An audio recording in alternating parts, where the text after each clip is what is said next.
This episode is brought to you by LifeLock. It's tax season, and we're all a bit tired of numbers. But here's one you need to hear.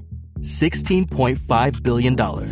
That's how much the IRS flagged for possible identity fraud last year. Now here's a good number. 100 million. That's how many data points LifeLock monitors every second. If your identity is stolen, they'll fix it. Guaranteed. Save up to 40% your first year at LifeLock.com/podcast. Terms apply. So when he left, it was like the energy and the air had been sucked out of the room.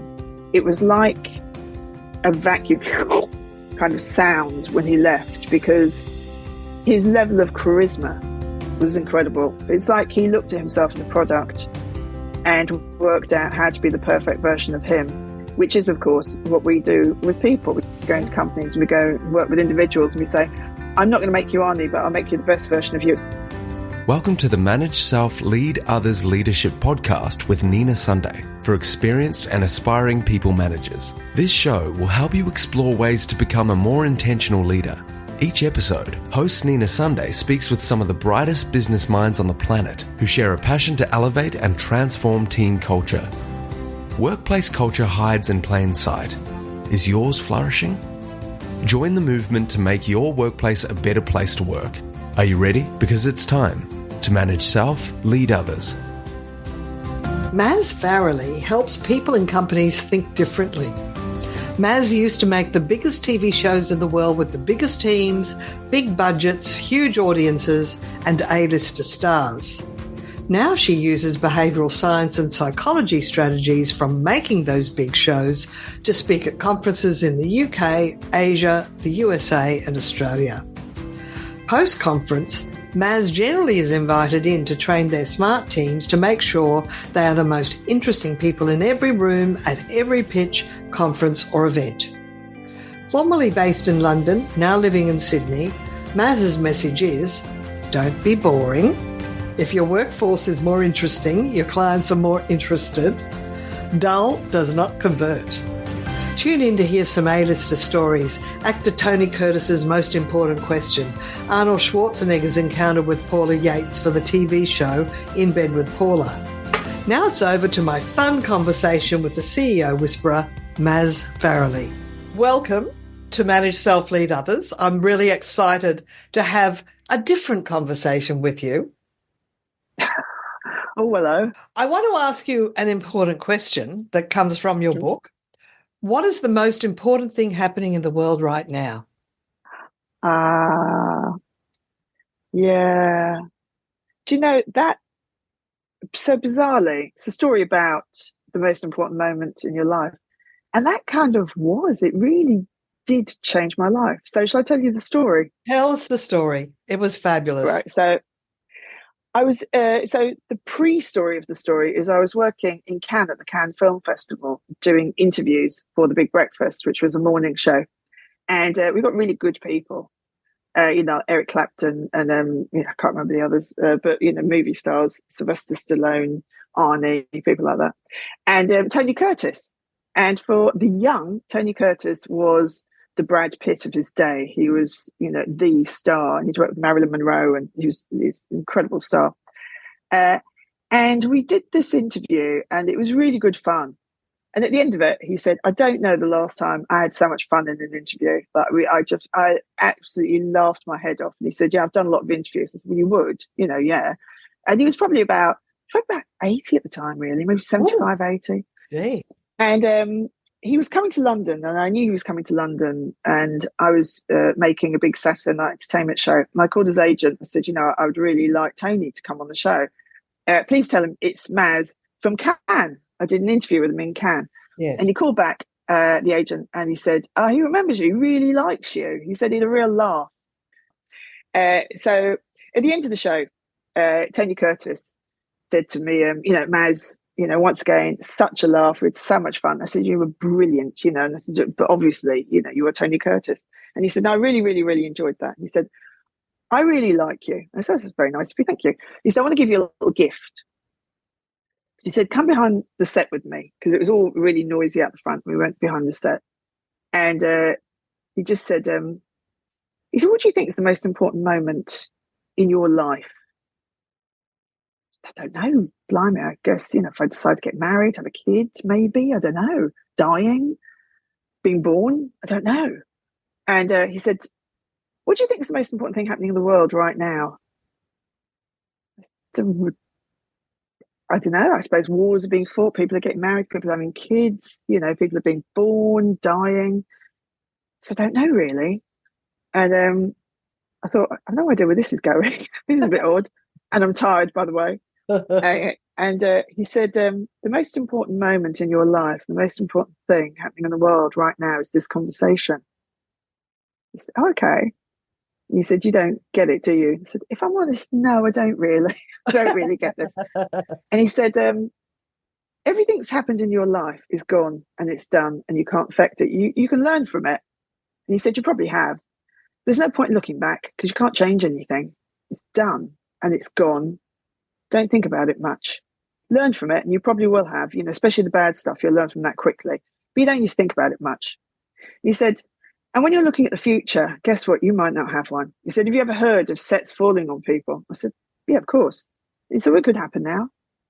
They didn't know it was coming. And he said, you're assuming you're going to live to old age. Now I have. I'm lucky. He said, but this set could fall on us right now, and this could be your last moment on Earth.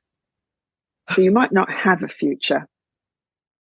He said, so the most important moment in your life is right now, because right now is the only moment you have.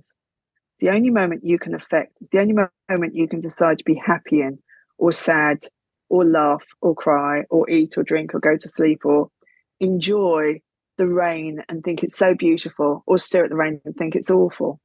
He said, but it's this moment. He said, I want you to treat your life like all these individual moments. And when it's raining, rather than think, God, the rain's annoying, think this might be the last time I see rain. It's so beautiful. What an incredible thing that you look at that cloud, and out of that cloud comes water that keeps the earth alive and feeds all the plants and feeds all of us. Isn't that just incredible? And when you look at a tree, imagine it's the last time you're ever going to look at a tree, and look at all the colours and look at how old that tree is and how that tree speaks to other trees and they look after each other and they send nourishment to each other. Yes. Think about the miracle. Imagine if you had to make that tree, you couldn't possibly do it. I'm literally sobbing. I'm like, my God, Tony, this is the most beautiful thing ever. And he said, I'm an old man. He said, I've slept with everyone in Hollywood. I've taken every drug it's possible to take. I've had a big life. And the most important moment is this moment right now with you. And he said, this is the greatest gift I can give you. He said, sure. And I'd say to everyone who's listening, really do treat your life like that, because it's not a given that you're going to be here forever. It's not a given. Accidents happen and crazy stuff happens. And you do have a choice every day you wake up. You have a choice whether to laugh your way through it or cry your way through it. Yes. And the same stuff will happen to you. Whatever is going to happen to you today will happen to you. And the only thing you can change in your life is how you deal with it. It's absolutely wonderful. Can we just finish? I just want you to tell people how Arnie walks in the room and makes eye contact and is so, his energy, he brings energy into the room, and then when he leaves, it's like a vacuum after that. So tell us that last story. So we're talking about Arnold Schwarzenegger. Arnold Schwarzenegger. So do you want the whole story? Because it's Why not? A very Why long not? one. Yes. Okay. So I get asked to do, to comment on lots of articles in magazines, and someone contacted me recently, or not recently, a few years ago, and said, because I teach charisma. Right. And they said, we don't believe you can teach charisma. And I said, of course you can. If you're lucky, you're born with it. But if you're not, then you need someone like me to come in and help you find yours and to really develop it. And Arnie learnt charisma. I'm not a genius, but I'm quite good at reading people. Some people are just charismatic. They just are. Some people learn it and they use it. He learnt it very, very, very, very, very well. So it was a big breakfast. It was with Paula Yates, and it was In Bed with Paula. And we had 7 minutes with him, and the slot in the show. So it's pre-recorded because he would do interviews all day. He couldn't come to us. So we went to him and we rebuilt our set in his hotel room so it looked exactly the same. Yes. We used to call it the mobile boudoir. So we would build it so it looked like it was in the Big Breakfast house. And he came in, and his film publicist, who I knew very well, and I was terrified of. She was terrifying. We were all, as an industry, terrified of her. She was brilliant. But, you call up and you say, I'd really like to speak to, Emily Blunt about, and she just go, no, and then put the phone down. Rosemary, oh, you're gone. So she was absolutely terrifying. And Arnie came in. We had 7 minutes with him. And before he came in, Rosemary came in. She said, is everything ready? And I said, everything is ready. So we were ready to start cameras the moment he walked in. The sound person's there with his mic pack. Everything's ready. Paula's there with her questions. We're ready to get perfectly lit. We're ready to go. We're going to use every second of this, our time with him. So he walked in, and I'd said to Paula beforehand, be nice to him, because Paula was very famous and she didn't really understand how famous people were. Are you going to use a bad word? No, never. And she said, oh, I know him, it's fine. And I said, be nice to him, because he's a very big star. He's the most famous person on earth. And she went, yeah, fine. She said, don't worry, I know him. I've been to his house. I've been to a barbecue. I know him really well. We're good. I said, brilliant. That's great. That's brilliant.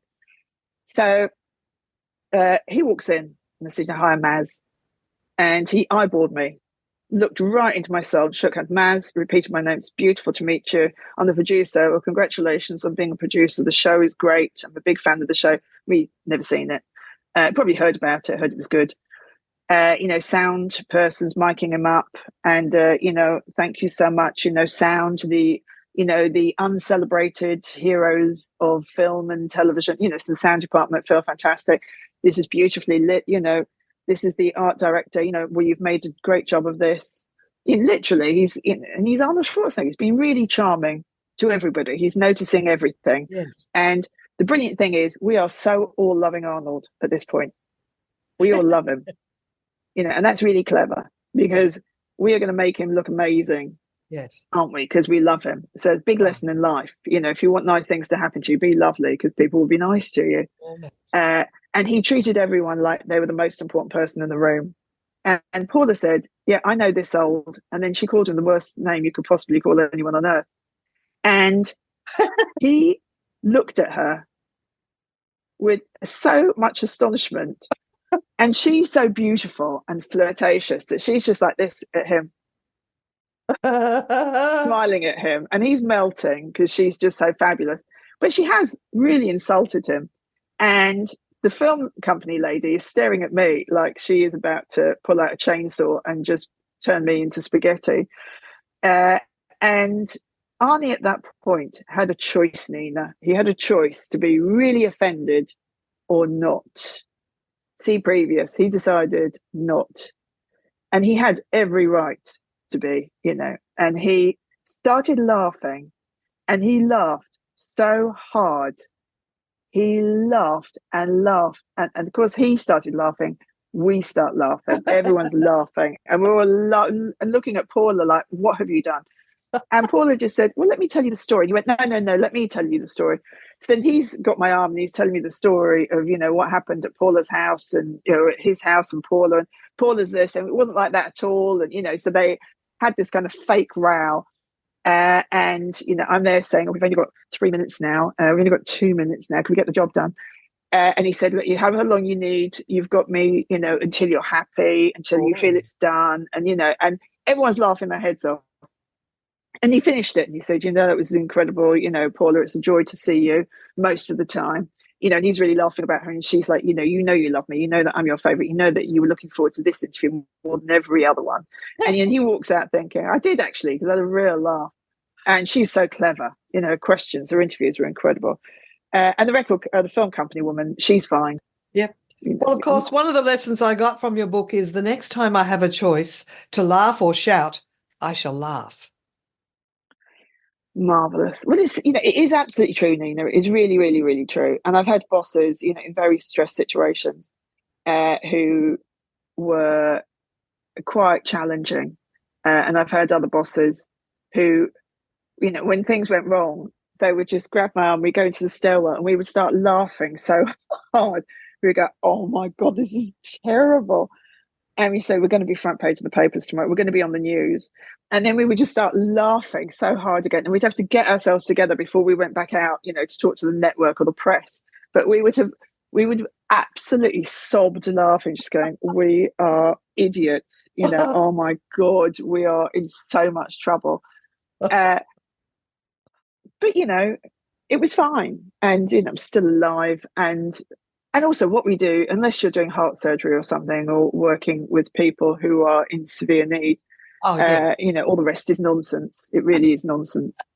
That's right. And when he left the room, his presence, he's not actually physically enormous. Like Liam Neeson is a giant. Liam Neeson's about 6'5". Like he's really huge. Arnie's probably about 6'1", but he is perfectly proportioned. Like he is, you see him and you think, what an impressive human. But he's not physically, he's physically perfect, but he's not physically enormous. He's not like, so when he left, it was like the energy and the air had been sucked out of the room. It was like a vacuum kind of sound when he left, because his level of charisma was incredible, which is why, he's a man who isn't a really fantastic actor. He's fine. He is a man who has a body, full of muscles. But that's not enough to make it, and he's smart enough to realize he's got to be perfect at English. He's got to have a sense of humor. He's got to laugh at himself. It's like he looked at himself as a product and worked out how to be the perfect version of him, which is, of course, what we do with people. We go into companies and we go work with individuals and we say, I'm not going to make you Arnie, but I'll make you the best version of you it's possible to be. And that's what producers do. We make you the best possible version of you can be. And we look at, the lighting on you and your clothes and how you move, and especially what you say and how you say it, and how you smile and how you shake hands with people. And we give you so much charisma that you are the star of every room you walk into. And that's the level you've got to be if you want to make it, in an industry. And of course, you don't have to make it if you don't want to. You can be, one of the team. If you don't want to be a leader, don't be. Not everyone has to be, otherwise the world would be, wouldn't work. But that's what producers do. We make every situation special. Yeah. So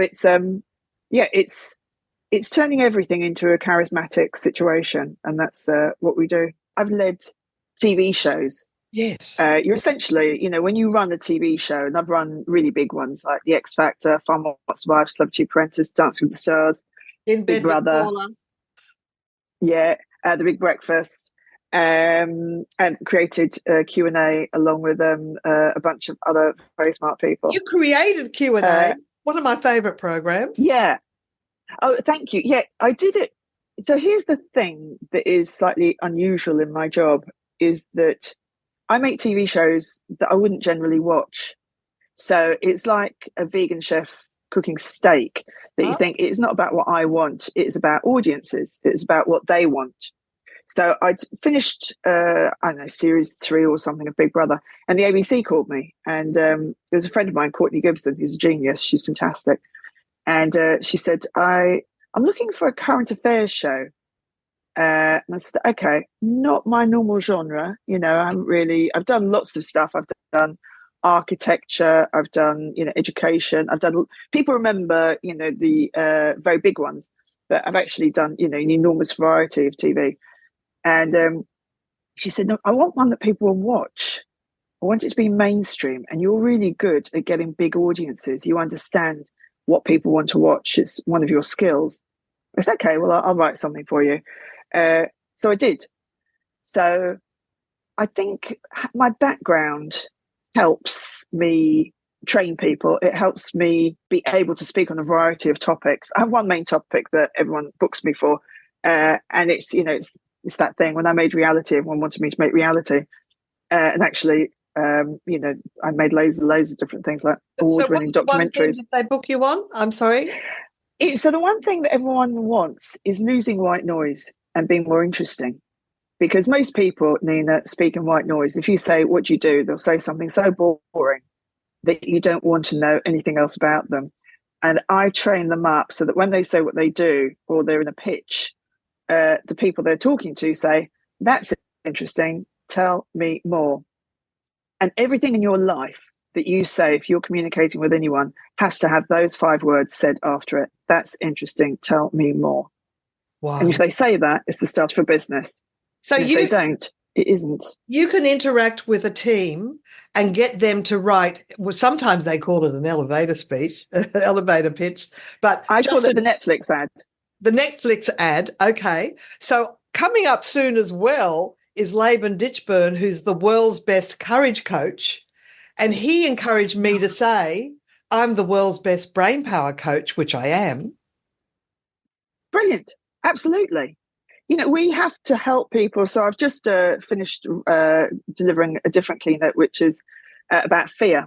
And it's tips from Hollywood to help you be braver. Because I reckon in my career, I would have put about 10,000 people on a stage or on TV when they really were terrified and they wanted to be on it. It was a means to an end. But unless you're a professional TV host, you're terrified because you're about to be watched. I mean, some of the shows I made were watched by 70 million people. So that's terrifying. It's terrifying. You don't want to do it. And by the way, I don't have a lot of time. People turn up. I have maybe 15 minutes with them. Half an hour is a really good day, because I'll have 8 guests on the show. So I have to get them camera ready really quickly. So it's something TV producers are brilliant at. We can get you camera ready in a very short time. It's not a 12-week course. It's a 12-minute course. And it works. You mean you get them conversation ready as well?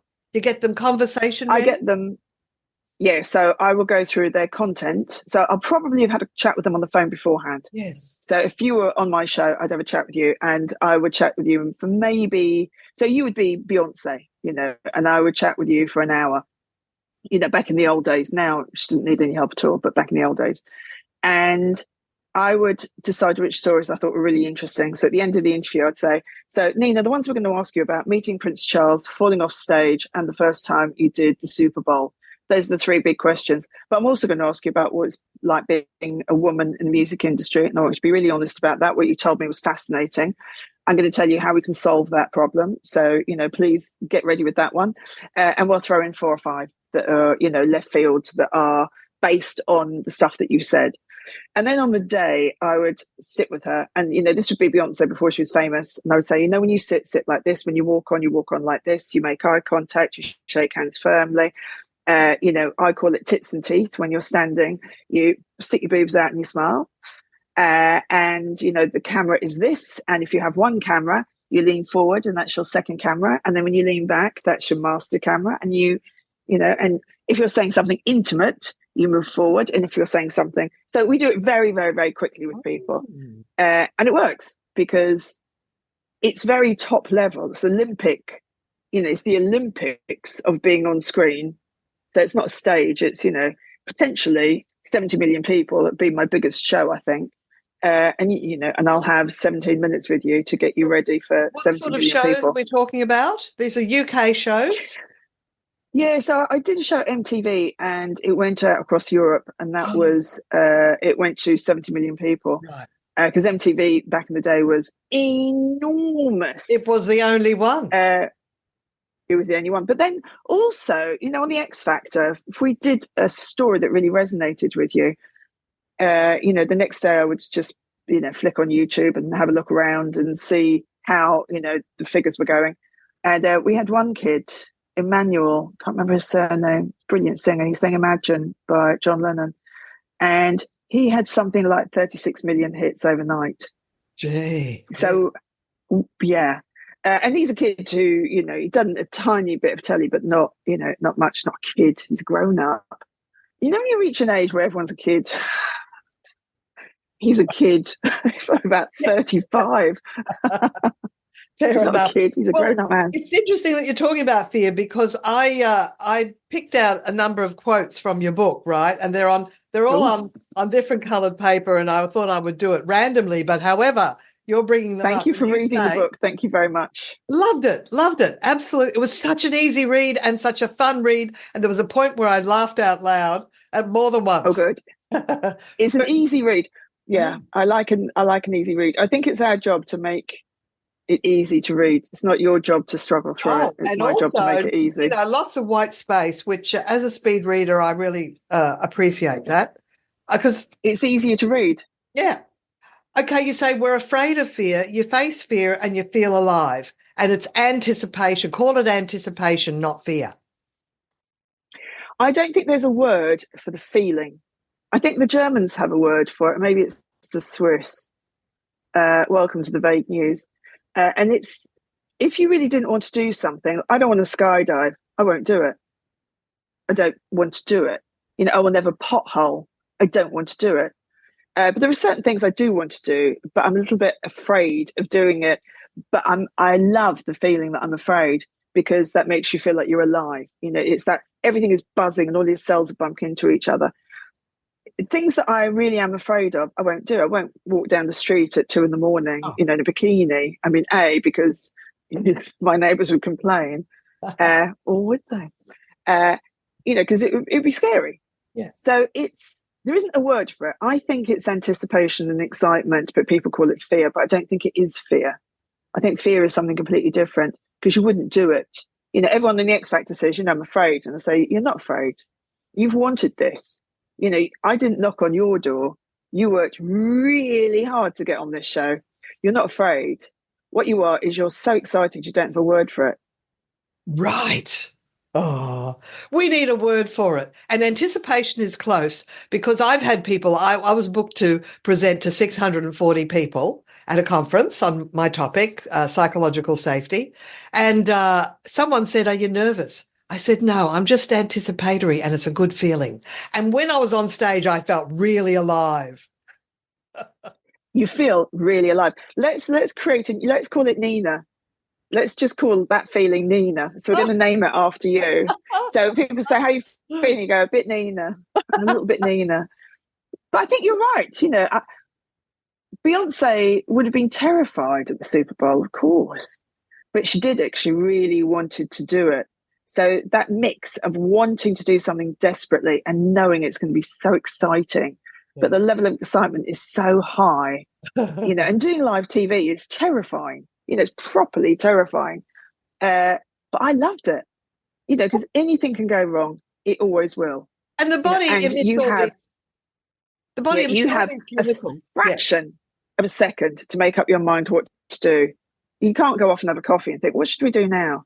You are absolutely on like this, and everything goes wrong. The doors get stuck. The screen won't come up. The mic isn't working on gets caught in the stage. That happened to me on stage. Everything that can possibly happen will happen. And what you do, and if you're a smart speaker, you do this. You have a contingency. So TV is hope for the best, plan for the worst. What if this happens? Then we will do this. What if it's raining? We will have umbrellas. Where are the umbrellas? Are they within reach of the host? Are they black? Black won't do, because it'll cast a nasty shadow. They've got to be transparent. Is it very loud? Is it one of those, do we need an umbrella that has 2 layers? So the first one takes away the sound and the second one keeps you dry. Or, what do we do? And even thinking about the umbrellas, where are the umbrellas? And before we start, beautiful sunny day, and I say, where are the umbrellas? And so it's really sunny. I say, all right, so you control the weather. It could start to rain. Get the umbrellas. It's not going to kill you to have them on standby. So we would always be prepared for everything. And I think do that in business. If you're walking into a meeting, I train a lot of CEOs, and I say to them, when you're walking into the meeting, you're doing a pitch, think about the 10 most awful things they can ask you and be ready with the answers. Have 10 answers ready. And you don't actually have to match the answers to the questions. So people would say, Big Brother is just a show full of idiots. And, because I'd have to do a lot of, because I ran it, I'd have to do a lot of interviews. And I would say, the thing that's incredible about Big Brother is the amount of money it raises allows programs that would never be made to be made, because it is a ratings juggernaut. And every advertiser wants to advertise on Big Brother because every single person in the country is watching it. And you're not scooting through it, you're watching it live. Now, that doesn't happen often. So that ad space is a premium. So, it has to be, absolutely incredible, because the advertisers will come. it's just basic kind of common sense. But I would do loads of interviews, and people would ask me terrible questions, and I would say, the amount of money it raises allows marginal programming for different genders, programming for different nationalities, programming for different ages. It will never be made. All these people are going to be famous now because of Big Brother, and they're going to have a living.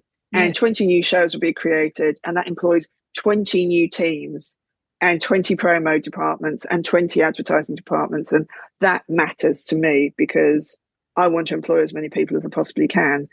And if I can do that from Big Brother, isn't that brilliant? Yeah. And suddenly they've forgotten that they asked me the question about the idiots. And they're not idiots. They're very, very smart people. They're chosen very carefully from, sometimes 100,000 people apply. You go, if you choose 12, you're special. That's great. You got rid of your embarrassment. Yeah, and it's hard, walking into a room and telling people they haven't done a good enough job. And these, this is not the edit suite. This would be very famous people, the most famous people on earth. I would have to say, do you mind doing that again, but with more expression? Do you mind making it shorter? It was a little bit long. Do you mind also, putting your shoulders back and changing your energy, ramp it up by 20%? I also need you to start it by saying, these are household names all around the world, and I'm telling them how to be better. Now, that takes a bit of guts and an understanding of how to say it, because you can't say it wasn't good enough. You've got to say it was absolutely brilliant. We've got one. Now I need one for safety. So this one, let's do a different version. Let's make it 20% more energetic. Let's make it a bit shorter. I love when you told that story on the phone to me. That was incredible. It was so funny. I literally had to go and have a lie down afterwards. I laughed so much. And of course they want to please you. So they'll go, oh, you think that's brilliant, that story. So they're going to tell it with more verve because you've told them how incredible they are. Yeah. So, there are ways of dealing with people and, watch people. If you're at the beginning of your career, anyone listening or watching, watch people and learn how they work. And when you understand that, you understand everything in the world. And, when you want people to do what you'd like them to do, you've got to be very kind and very considerate and very careful in how you ask them. Well, you've spoken at our chapter meetings for Professional Speaker Australia. So I've seen how amazing you are. And I can only think that if I were a manager of a team, I'd be wanting to get you in to work with my people. So how can people find you, Maz? The easiest way is on LinkedIn. I have websites and I have emails, but I think LinkedIn is really easy. I'm Maz Speaks on LinkedIn. Right. So Maz Speaks, very, very, very, very simple. If you give me a Google, it'll take you to LinkedIn and just send me a message, which is how most people approach me, because I think it's a very clean and easy way of doing business. So LinkedIn, could I please have 10% of everything? I direct people to LinkedIn all the time. I think it's great. It's and of course, the link will be in the show notes as well. But if you're driving and commuting and can't record get to the show notes, just look for Maz Speaks on LinkedIn. Be brave enough to speak first. Yeah, it's hard. One of the things that I teach people or share with them when they have something very difficult to do is to speak the moment you walk into the room, because the moment you hear your voice, you aren't afraid of hearing your voice because you've heard it. Even at conferences, when I first started speaking, I would think, oh my God, I've got to stand on that stage in front of 500 people. What if my voice doesn't come out? So before, I would talk to everyone. I would talk to everybody. I'd be like, let me talk to you, and let me talk to you, and so my voice was used to speaking, and all that was different was I was going to be up 4 steps and on a different piece of wood speaking. So that's like vocal exercises. You're using the conversation as a vocal exercise.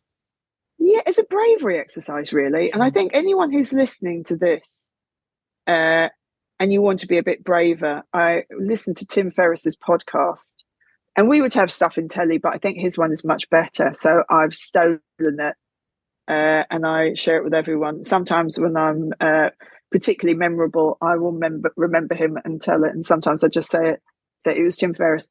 And he said, next time you go and buy a coffee, ask for 10% off because it's embarrassing. So that'd be $5.50, please. Could I have 10% off? And they will say to you, why? And it's embarrassing. And you've got to give them a good reason. And my reasons are ridiculous ones because I like it. So I say things like I'm saving up to buy a child, or I'm saving up for a really messy divorce, and he has no idea, So I give him a really ridiculous reason.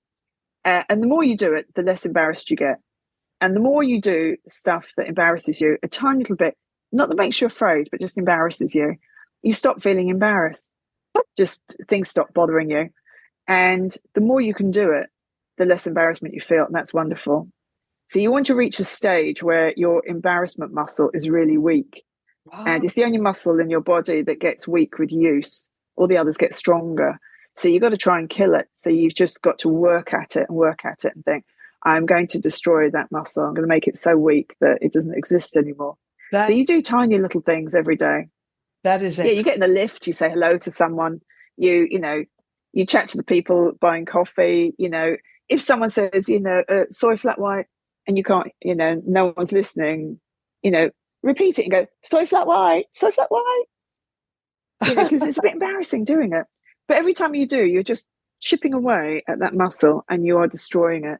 And I think it comes with practice. You've got to keep chipping away and eventually it dies. It does. I have a girlfriend like that. We went on a holiday to New Zealand together decades ago. And every time we got in a lift, she would start talking to people. Every time the waiter was pouring the wine, she'd say, could I have a little bit more, please? She was the little bit more person. And I went, well, at first I was embarrassed. And then I went, hey, I can learn from her. And I did. I started talking to people in the lifts. And also, if you ask for a little bit more, guess what? You'll get a little bit more. People want to please you. This is one thing I've learned because my job essentially, Nina, has been watching people. For 30 years, I watched people. I watched their behavior. I watched how I could change their behavior very quickly and how to change their behavior. So can I, in the Big Brother house, if they're doing nothing, we need them to do something, so making a TV show. So you very quickly get them to change their behavior. You can't ask them to do it. You've got to make them want to. And the same on, TV shows. If someone wasn't terribly brave, I had to make them want to be brave. If I want, whatever I wanted to happen, I had to make sure it happened. So, my job was to watch people all the time. People want to please you. They want to help you and they want to be kind. And they can only do that if you tell them very clearly what you would like them to do. In business, I think you've got to be very clear about what you want. So when I was, the boss of big TV shows, I was very clear, I want this show to be number one. This is how I think we'll do it. When you go out and you do your job, if you try that little bit harder than everyone else and you do this and this and this, I think it will work. And when you're in the edit suite and you think it's okay, that's not okay. You've got to make it brilliant. So you've got to try harder than you have on any other show. And I want you to make me cry, not just feel sad. I want you to make me sob. And I want you to make me laugh so hard, I think I'm going to wee myself. Not just a titter, but an absolute belly laugh. I'm holding onto my tummy. That's your job. And that's how we're going to get to number one. So we're not going to get to number one by being mediocre. That doesn't happen. That's right. So it is, there is a direct relationship between being very good at what you do and doing a lot of it and making lots of mistakes and learning from them, but doing it a lot and saying, not good enough, not good enough, not good enough. And eventually, my TV shows were very successful because I have incredible quality control. Right. I would send stuff back 20 times. The script, the edit for show one would be on version 47 by the time we went to air. I could lip sync that show. You weren't embarrassed to send it back. Often. So now I understand why you're called the CEO Whisperer. Yeah, I'm good with people who have to be the star of their show. And if you are the CEO, you are the star of your show. Make no mistake about it. It trickles down from you. The energy in that room trickled down from Arnie. And Arnie could have turned on his heel and walked out, and he would have been perfectly okay to do that. We would have talked about him and said, can't take a joke.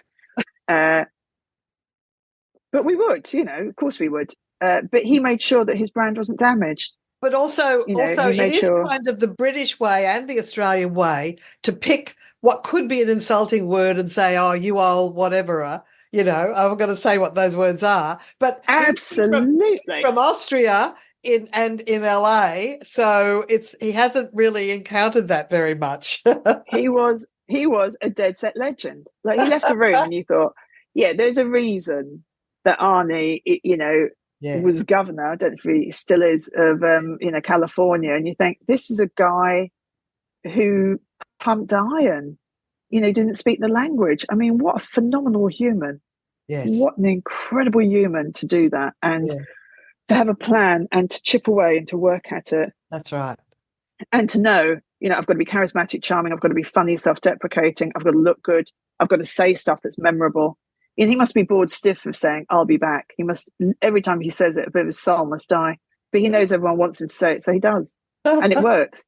And if you've got a catchphrase, you're king of the world. If you've got a catchphrase, that's right. Queen of the world, leaders could find their own catchphrase. My catchphrase is, workplace culture is hiding in plain sight. Is yours flourishing? Nice. And it is, workplace, because I do a bit of, I talk occasionally about culture. And I always say to people, culture is not about the office. It's about when you're 4 and your parents teach you to be a good human. Yes. And a kind human and a considerate one and polite. And when you arrive at work, just be a really good human. And if everyone is just a really good human at work, it's a really nice culture. And I don't, when I was leading big teams, the very big teams of, 1,000 people, I was exactly the same at work as I was out of work. I was, it's just me. Authenticity. You see, bring your authentic self to work, and then you are bringing the best version of yourself to work as well. Well, it's not even bringing yourself to work. It's not bringing, it's being. Yes. You think if you're a good human out of work, why would you turn into an idiot at work? And I've had bosses who were, and I've had conversations with them. I said, it's like, because I had one particular boss, and I can tell you the story because I've had an enormous number of bosses, and I've travelled with lots of them, so it's fine, you can't identify the person. And I was very careful about that. And we travelled to a country that had very strict immigration. And he was really, really, really, really lovely. He was saying, have you noticed that all the white people are getting through? And if you're a person of colour, they're stopping you. And he said, I'm going to have to say something about this. This is, he's a very, very good human, a very kind human.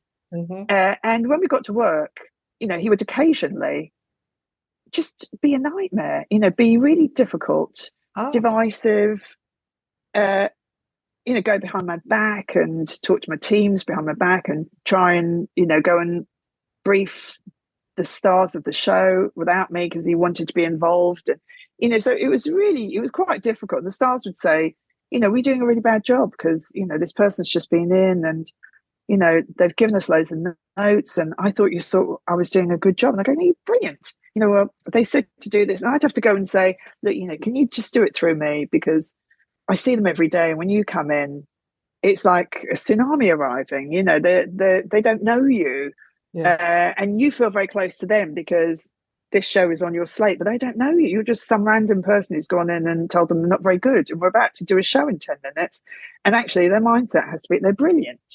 So, I think he was a very good human outside of work, but felt he had to be different at work. And I used to say to him, be you here, because I've seen you outside of work and you're a really nice human being and you come into work and sometimes I'm staggered at the things that you do.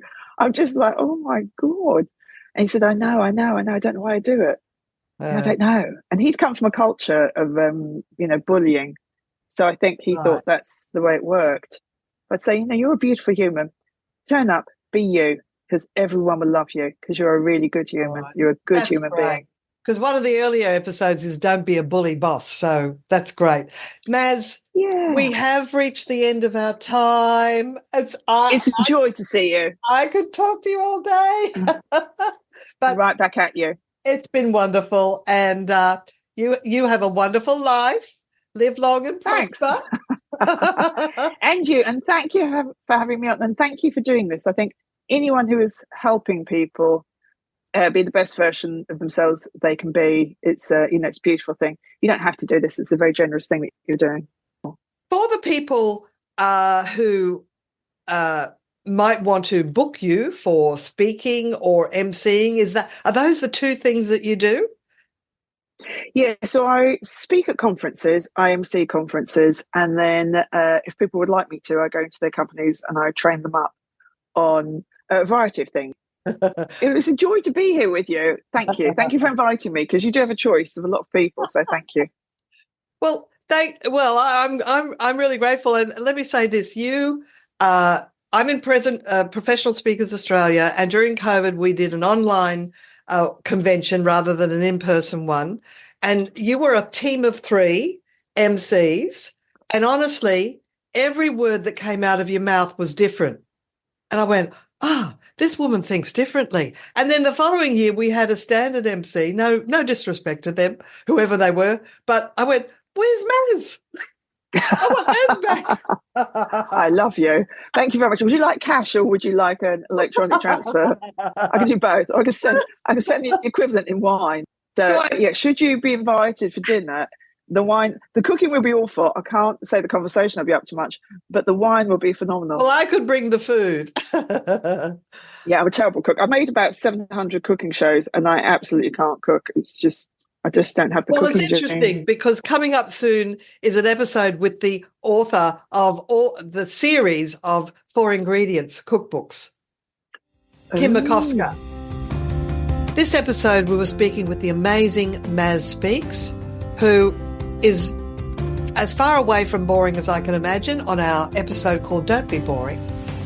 And she's the CEO whisperer. She'll work one-on-one with CEOs to help them bring out their charisma. She'll work with teams to help them bring the best version of themselves to work. She'll speak on stage. She'll do a tailored conversation about her life and the lessons learned. And as well, she's a fantastic MC. When she MC'd our conference, the following year, where's Maz? So you'll probably want her year after year.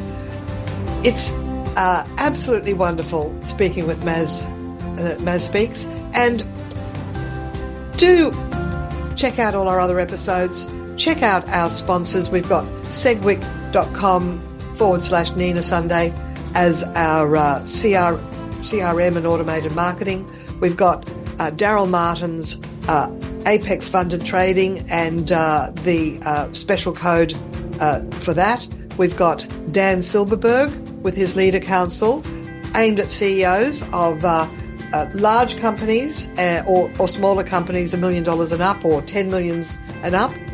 And you've got me, your host of Manage Self-Lead Others. My name is Nina Sunday. And until next time, bye for now. Nina Sunday is on a mission to help leaders transform culture. To book Nina Sunday CSP to speak at your conference, visit ninasunday.com to request a proposal. Nina travels from Brisbane, Australia for in-person presentations Australia-wide.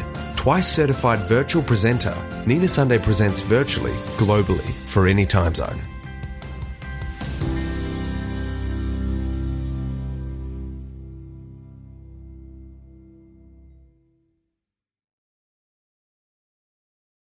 This podcast is a part of the C-Suite Radio Network. For more top business podcasts, visit c-suiteradio.com.